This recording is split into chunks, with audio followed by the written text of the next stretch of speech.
If one tech executive gets his wish, we may start paying attention to more than just presidential candidates. VICE.RUN is a national campaign to elect the vice president separately from the president. A new poll conducted by the group found 53% of Americans prefer a more democratic approach to the election of the vice president, while 47% prefer the current system. Joining me now from Washington is David Blake. He is the co-founder of VICE.RUN and the founder and chairman of Degreed, an education and technology company. Thank you so much for joining us, David. Thanks. So first question, why do you think that the current system doesn't work? Yeah, it's not so much that it doesn't work, it's just this moment in time we're so divided. And the founding fathers created the vice presidency to be one of the checks and balances on our government when we are divided. Really believe that this office matters right now, and we need to be democratically electing our vice president. Why lead the charge to elect the vice president? Yeah, Mike Pence, already in 2 years, he's cast more tie-breaking votes than any vice president since 1841. It just goes to show how in these divided times, this office really matters. And yet, who amongst us chose Mike Pence? Really just one American, Donald Trump. The 12th Amendment, it gives us the right to vote for the vice president, but because of time and tradition, we've really lost that right. So VICE.RUN is a movement to reclaim our 12th Amendment right to get on the ballot the ability to vote for president and then separately vote for vice president. Well, you mentioned the 12th Amendment, which of course establishes the Electoral College and the body which elects the vice president. So are you saying that you want to see that repealed? No, the 12th Amendment gives us that right. We really are pointing at the 12th Amendment and reestablishing those rights that it gives us. The Electoral College, you're correct, they already vote separately for president and vice president. It's just our ballot that doesn't allow us that democratic expression to vote for vice president. So that's what we're calling for, our ballots to reflect the 12th Amendment as the Electoral College already does. I'm interested to hear your ideal vision for a vice president. Would it be a presidential cabinet member who bridges the gap to Congress, or maybe more of a policy maker? What would you like to see? Yeah, this moment in time, we're so divided. I think the vice presidency is a unique chance to elect a unifier in chief. It's the only office in our entire government that sits in two branches, it being the president of the Senate, so the senior-most legislator, and that junior executive, the first in line of succession in the executive branch of government.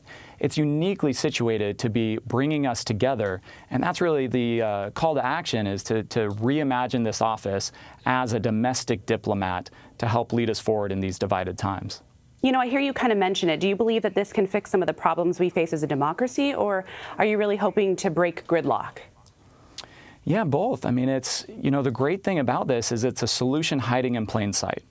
The office is already devised this way. The 12th Amendment, we already have it. We just really need to, reimagine what we could do with the office. And I think this really is a chance to get more from 50% of our national leadership. We only elect two people as an entire country, president and vice president. But right now, we really only have a democratic say in one of those two people. So this is a chance to get more from the office and to reclaim our democratic right to the vice presidency. So only the president, though, is signing legislation into law. If the president disagrees with the vice president, effectively that could shut anything down. What is your take on that, then? Is that a position that still warrants that much separate as far as the election is concerned? Sure. Right now, the model of the vice presidency we have is really the model that Walter Mondale created, and it's one where the vice president's power is essentially however close or what proximity they have to the president. And VICE.RUN is really, as we think about electing our vice president directly, it would reorient that, where all of a sudden the vice president, instead of being a presidential proxy or presidential lapdog, they're a representative of we the people. Their power would come from a democratic mandate. And I think that changes things to where now we have a vice president who's elected on the strength of their ideas, on the strength of how they say they would use the office. And I think we can get, more done and more from the office this way. So let's go ahead and take a little history lesson here. You mentioned it, but just to reiterate that the country originally elected presidents, and whoever was runner-up essentially became vice president. So in 1796, Thomas Jefferson became John Adams vice president, and as your white paper state, actively sought to undermine and discredit the Federalist presidency. Under your system, this could happen again, couldn't it? Well, it would be very different, because with the 12th Amendment now, we have it being voted for separately in the Electoral College. So it could still happen that we could end up with a president and vice president from different parties. But for that to happen, because of the Electoral College, people would have to be splitting their votes across a plurality of states for us to end up in that situation. And you sort of have to give place. If for whatever reason these candidates' ideas and platforms resonate with the American people such that across a plurality of states people were voting in that combination, well, that's democracy. We sort of have to give place that the best ideas, the best candidates, have a chance to win. And so do think it's different than the pre-12th Amendment sort of president and vice president situation.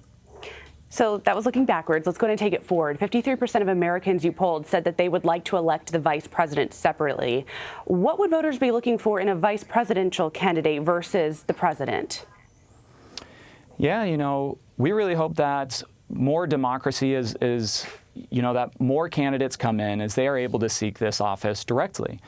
But at VICE.RUN, we really are sort of promoting this vision of the office as unifier in chief, as someone who can use that office to be a domestic diplomat.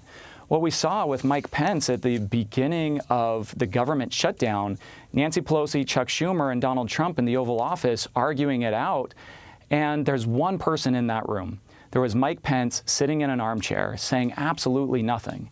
He's the only person whose actual office is designed to be bridging between those leaders.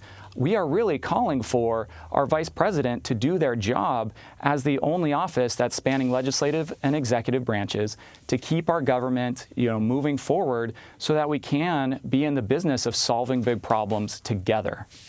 Do you feel like the country is oversaturated with politics? There are 21 Democrats running and vying for the presidential bid. If we have to listen to everyone debate for the vice presidency, do you think that's too much?